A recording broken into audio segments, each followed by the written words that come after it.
As attendees picked up their CES badges at the airport, staff handed them COVID-19 rapid tests. When the preview CES Unveiled event kicked off, only vaccinated participants were allowed in, along with mandatory masking, social distancing, and plexiglass dividers. In the weeks leading up to the event, more than 150 companies withdrew from attending in person. That included big-name companies such as Microsoft, Amazon, Lenovo, Google, OnePlus, and Facebook parent company Meta. Were you worried that this wasn't going to happen? I'm not going to lie. I mean, certainly I'm human, and what we had to do is we had to balance the fact that we have a few big names that made a big splash for their own reasons that we understand, versus the fact that we are designed as an event and run with a mission. Shapiro believes attending CES is safer than shopping at many stores and far safer than attending public sporting events.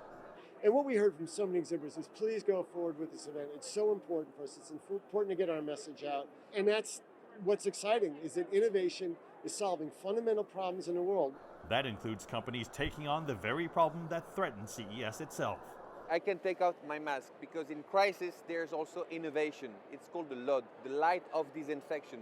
The air that I breathe provokes some aerosol, and those aerosols are sucked through this light, which is not the normal light.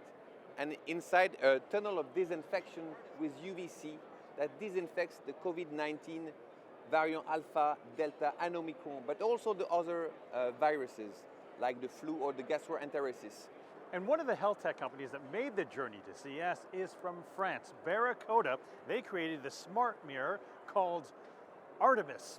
It can take my weight, also do my vitals here, and I can look at my skin, right?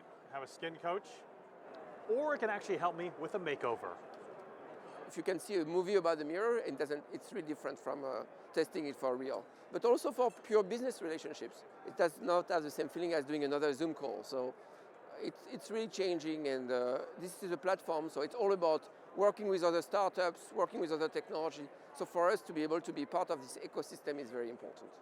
Having attended CES Unveil for nearly a decade, this was the first time I saw so many unfilled spaces.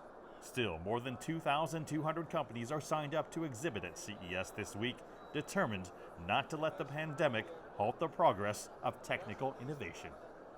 Mark New, CGTN, Las Vegas.